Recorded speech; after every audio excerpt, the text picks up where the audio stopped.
هتكون فاحت اهو، ما حصلش الكلام ده قبل كده. يعني حكام بيكتبوا عن حكام يا مشبوهين. حكام كتبوا الاسبوع اللي فات عن زملائهم يا حكام يا مشبوهين رأيتهم فاحت. فاذا في غلط في المنظومه، هذا الخطأ اللي بيحصل للكل. ما احنا في القصه بتاعتنا احنا في 3 حكام عاملين مذكره ضدهم رسمي انهم ما يحكموش لمباراه الزمالك. على راسهم واحد اسمه البنا، واحد اسمه نور الدين، ابراهيم نور الدين.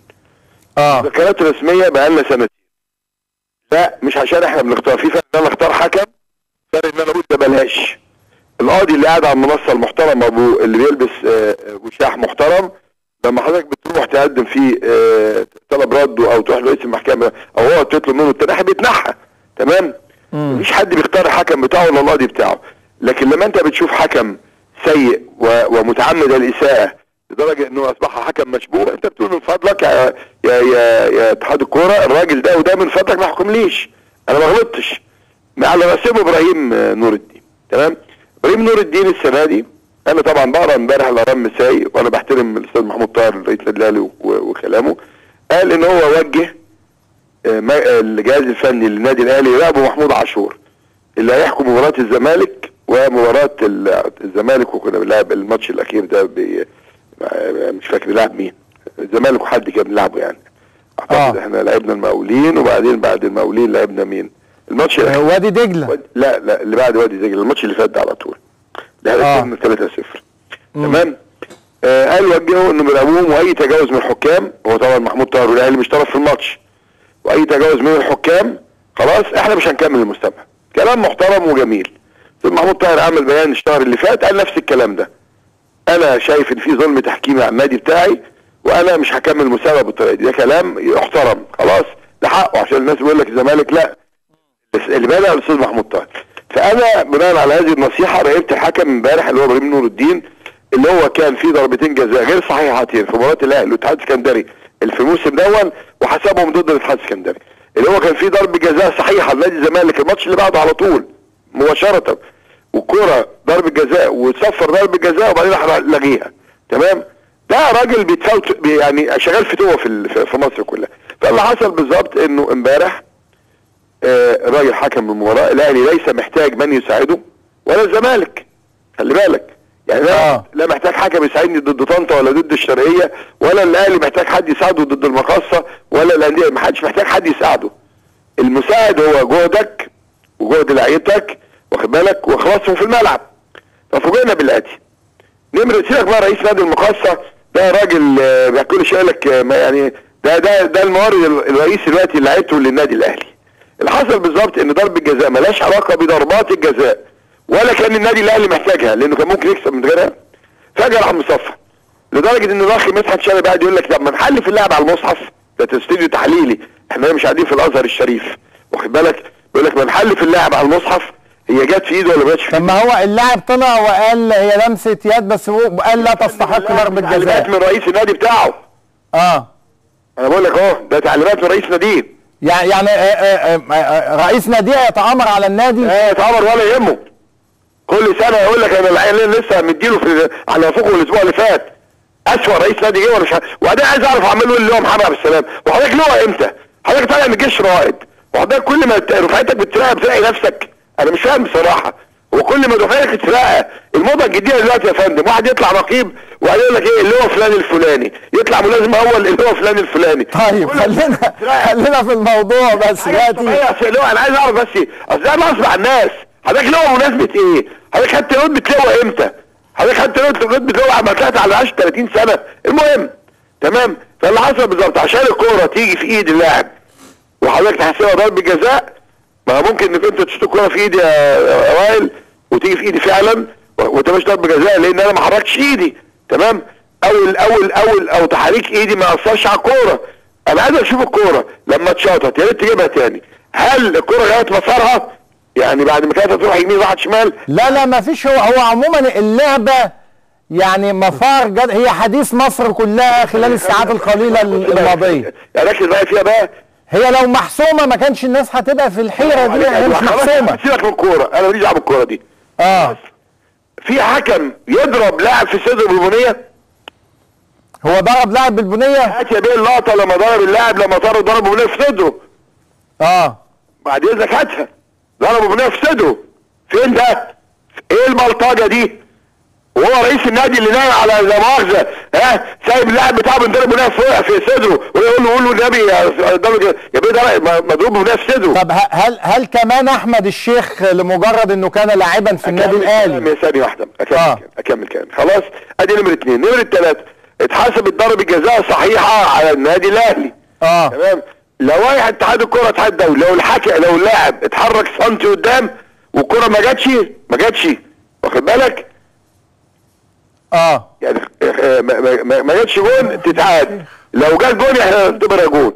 خلاص يا ريت يجيب لي بقى ضربه الجزاء والجون اللي اتحرك 5 6 سم 10 20 متر قدام كده، المفروض اللائحه بتقول تعاد. لا دي كانت لحساب المقصه، البيت ما عادهاش. تمام. 2 لاعب دخل في منطقه الجزاء، 2 من لعيبه الاهلي ولادنا كلهم ولاد محترمين، دخلوا عليه عملوا سندوتش وقعوا في الارض، وقع في الارض يعني يعني المفروض ضربه جزاء، راح حاسبها انذار على الواد وطرده. يعني فين الكلام ده؟ قول لي فين؟ سيبك من احمد الشيخ بقى، يا ريت تجيب لي مشهد احمد الشيخ، المخرج يجيب لها مشهد احمد الشيخ لما جه ضرب الجزاء لصالحه وقف في الارض عمل ايه؟ خلي بالك، الخجل والحزن والكآبة والزلزال وكأنه ارتكب جريمة. هاته.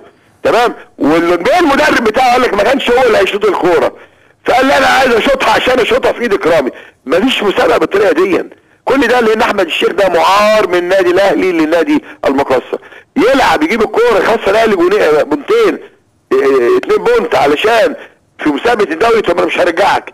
فيا استاذ وائل، مش انا بس اللي قلت مش هكمل، لا الاسماعيلي يطلع بيان، حضرتك مش عارف شفته ولا لا؟ بقيه الانديه بتطلع بيانات، لان انا بقول لك لا الاهلي محتاج حد يساعده ولا الزمالك. وبعدين طنطا بتتفرم في التحكيم في ماتش الزمالك وطنطا، الحكم ظلم طنطا، انا بقول لك هو بصراحه. تمام. في ماتش الشرقيه امبارح ظلم بين. ليه؟ في ماتش على الاهلي والزمالك طرف فيها مفرمه موجوده. فالاخ رئيس اتحاد الكوره كان في محادثه بينه وبينه. تمام. قلت له القصه ما بقتش مرتضى، احنا بنشتكي من التحكيم بقى لنا فتره. استاذ وائل معظم الحكام بيشتغلوا في انديه، يعني ابراهيم نور الدين ده شغال في اولا في البترول، ثانيا هو شغال مدير نادي السكه الحديد. تمام. نادي السكه الحديد بيلعب في الدوري الممتاز، وكل الحكام بالطريقه دي. كل الحكام عندنا الاستاذ رضا البلتاجي رئيس لجنه الحكام، راجل مؤدب ومحترم غلبان، عايزين يخلصوا عليه. ده راجل قاده مجلس الشعب عن حلوان، لا فاضي للجنه ولا فاضي لينا، واحد غلبان. وبعدين لما يجي النهارده استاذ مجدي عبد الغني والاستاذ خالد لطيف والاستاذ سيف زاهر والاستاذ حازم امام، كام الاستاذ دول؟ 4 بيشتغلوا مذيعين يا بيه في الراديو الصبح، وفي التلفزيون شغالين مذيعين بعد الظهر. دول اعضاء اتحاد الكوره مش فاضيين لنا. انا النهارده، وطبعا الاستاذ المحترم هاني ابو ريده ده راجل عضو اتحاد دولي واتحاد افريقي، ما بيقعدش في مصر يوم. طب انا لما احب اتكلم اشتكي انا وغيري نكلم مين؟ يعني انت شايف المسؤولين عن الرياضه في مصر ما عندهمش وقت للرياضه في مصر خالص يا بيه. 4 منهم شغال مذيعين يا بيه، مع احترامي 4 اصدقاء واعزاء، منهم 2 زملكاويه 2 اهلاويه. تمام. فانا قلت بادب شديد مفيش مسابقه هتكمل بالطريقه دي. الاسماعيلي عمل بيان، اعتقد مصر يطلع بيان، الشرقيه، الانديه كلها. طيب بس هو الملفت بقى للانتباه في بيانكم يا استاذ مرتضى، ودي سابقه هي الاولى من نوع، انا بس ما اتكلمتش عن الحكم في تقييمي وفي ادائي، ده انا دخلت قلت اسالوا ابراهيم نور الدين عن الاماكن المشبوهه التي يرتادها ليلا. يا بيه سهران على طول الليل في المحلين اللي عندك، كبارين عندك في بطن احمد عزيز جامعه الدول العربيه، عيب. طب وده يعني ما هو ممكن يعني بالمنطق يقول لك حاسبني على الملعب، ما تحاسبنيش انا بسهر فين. ما حاسبه على الملعب فين؟ ما هو فين الملعب بقى؟ ما هو بيجي الملعب مش مظبوط بقى، خلصان الراجل، ما هو راجل خلصان، واخد بالك؟ فاحنا طلبنا بسيط جدا، العداله في التحكيم. يجي العداله منين؟ دلوقتي الاخ وجيه احمد ده متقدم بلاغ من نادي الزمالك، ده نائب رئيس اللجنه اللي بيدير فعلا، ده متقدم ضده بلاغ معالي المستشار النائب العام في قضيه الرشوه، هو اللي بيعمل هو اللي عامل اللخبطه دي كلها. فاحنا طلبنا بسيط جدا، في عضو اتحاد الكوره اسمه عصام عبد الفتاح، كان رئيس اللجنه قبل كده، وهذا الرجل، طب اقول لك حاجه، جمال غندور ده اكتر واحد هاجم مرتضى منصور. تمام. ممكن تجيب عندك بقى هاته، هيقول لك لا دي ضربه جزاء والكره بتاعت ضربه الجزاء بتاع المقاصه المفروض تتعاد تاني، والكره دي مش ولا لها علاقه. هاتوا بيع اللي هاته، هات جمال غندور مش انا، سيبني انا. جمال غندور ده بينه وبين مرتضى منصور مصنع الحداد، خلاص هاتوا اساله دلوقتي على التليفون يقول لك رايه. هو قال الكلام امبارح، قال انها ليست ضربه جزاء، وقال ضربه جزاء الثانيه اللي بتاعت المقاصه المفروض تتعاد. اللي رئيس النادي اللي لازق بتاع الشعر على دماغه ده قال لك لا ده احنا 100 كده زي الفل. انت فاكر حزب بابا يا استاذ محمد عبد السلام؟ يقول لك اصل ليه فين؟ انت طالع رائد تقول لي الرائد محمد عبد السلام وتتكلم لك الرائد محمد عبد السلام. وبعدين عايزين نشوف يا جماعه البتاع اللي عماله تخسر دي، المقاصه اللي عماله تخسر دي مش في الكوره، احنا متنايمين 60 في البورصه، مش نشوف البورصه فيها ايه وزفت التين فيها بورصه ايه وفيها ايه. خد بالك يا استاذ وائل اللي بيحصل ده غلط. وانا مش انا الاهلي اشتكى حد اشتكى كل الانديه اشتكت، يبقى في حاجه غلط، يبقى قصه مرتضى ولا قصه المنظومه التحكيميه غلط. اما التصليح هو طبعا الاخ انا اريد تكلمني واخد بالك عشان ولت النهارده عيل الاخوان رقيع في المسا النهارده كاتب قال لك لو راجل يتسحب لا راجل عايز من عندك وعلى ابوك يلا بتاع طيب الانسحاب جد يا استاذ مرتضى؟ لك اهو انا اريد عامل اجتماع بعد بكره يوم الاربعاء داعي فيه كل رؤساء الانديه، تمام؟ احنا لينا كلنا طلب واحد، العدالة في التحكيم. اللجنة الضعيفة المهترئة اللي هي دلوقتي افسدت او هتفسد الدوري. شكرا يا استاذ رئيس اللجنة اللي هو مش فاضي معانا في مجلس النواب واخد بالك، ويجي راجل من اتحاد الكورة يبقى مسؤول رئيس اللجنة عشان يبقى ليه هيبة واخد بالك، يبقى خايفين منه. انما ده انا بص لا ايوه بص على المشهد ده والنبي كده بص لا بتاع انت شايف احمد الشيخ يعني قايم حزين يعني انه في ضربه جزاء. ده ابوه مات، احمد الشيخ ابوه مات مش جاب ضربه جزاء، ده ابوه مات. بص الواد على ان ايه ده يا ابي يا جلال، ده انت اتطوعت ده محمد عبد السلام يعني ايه قايم يتلقى العزاء مثلا ولا قايم بص لا هاتها تاني بقى من فضلك بعد ما جبت ضربه جزاء هاتها لي كده تاني. بص بقى ايوه لا هاتها تاني بقى لما والده توفى، هاتها بقى يا ريه، هاتها لي كده. هات يا جماعه اللعبه ايه من البدايه اهو. احمد الشيخ انت شايف يعني ايوه قرب المشهد ده كنت مقربه. ايوه بص طلع ضرب جزاء. بص اليوم اللي بص النبي عشان خاطرنا اصحى يا ابني، عشان خاطرنا انت بقى اهو عمرك شفت عليك ضرب جزاء كده وقال لهم انا اللي هشوط. ممكن تجيب لي بقى لما شاط الكوره وطبعا ابننا العزيز شريف اكرامي اتقدم، اول ما يتقدم حتى لو صنت واحد قدام كده بعيد اسال جماعه اللي هتقول لك عيد الكوره ما عادهاش، ده ما عادهاش. وقت المشهد لما ضرب اللاعب بالبنيه، لما طرد اللاعب ضرب بنيه في صدره، عمرك شفت حكم بيضرب؟ لا. طب افرض اللاعب ده راح مديك قلمين على قفاك هتعمل له ايه بقى؟ ما انت ضربته بنيه هو قال اتحاد الكوره. هنا البعض ممكن يقول يا استاذ مرتضى ايه يعني ما ده مش ماتش الزمالك، يعني لو ماتش الزمالك يمكن انه يشكو. احنا دلوقتي ثلاثه بيتنافسوا وائل، خليك معايا. هو ليه الاستاذ محمود طاهر برضه وليه حق قال راقبوا لي ماتش الزمالك اللي الداخليه، كان ماتش الزمالك والداخليه. ليه قال كده؟ حقه، لان اي نقطه بياخدها الزمالك يعني مش من حقه بتاثر على الاهلي والعكس صحيح. فهو الراجل ده محمود عاشور ماتش الزمالك والداخليه، والتاني الفكره محمود طاهر هنا راقب بقى ماتش الزمالك والمقصه. فلقيت هذا ابراهيم نور الدين اللي رسمي اتحدى اسال احد في اتحاد الكوره يقول لك 4 مذكرات رسميه من فضلكم لا البنا ولا محمود ولا ابراهيم نور الدين يحكموا للزمالك، لان الراجل ده السنه اللي فاتت لغى جولين للزمالك رسميين قال لك مش جول. هو انا كده ما ينفعش الكلام ده، ما ينفعش. طيب شروط الزمالك للعدول عن الانسحاب ايه؟ لا انا ما طلبتش شروط، احنا ما قلناش شروط، احنا ليها طلبات اللي هي من فضلك اللي احنا قلناها قبل على فكره قبل الماتش ده وتاني الاسبوع اللي فات ولا الاسبوع قلنا الاسبوع اللي قبله. اللجنه دي تمشي مع شكرا البلتاجي راجل طيب وغلبان وضعيف ومش قادر وسايب اللجنه للاخ وجيه احمد الذي متهم نيابه شمال الجيزه بتحاسب في واقعه رشوه يا جماعه، هو متهم فيها. تجيبه واللي بيقدم بلاغ نادي الزمالك تيجي هو اللي يختار الحكام واخد بالك. وبعدين هو ابراهيم نور الدين حكم ماتشين للاهلي وماتش للزمالك.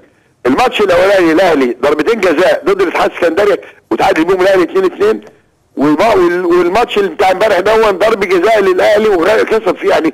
يعني انا مش فاهم، انا مش لا الاهلي محتاج تاني، لا الاهلي محتاج مساعده ولا الزمالك محتاج مساعده من الحكام. احنا كل نادي فينا محتاج المجلس اللي ده يدعم والجهاز الفني والطب اللي ده يشتغل واخد بالك، وان اللعيبه تبذل كل جهدها، ده اللي احنا محتاجينه.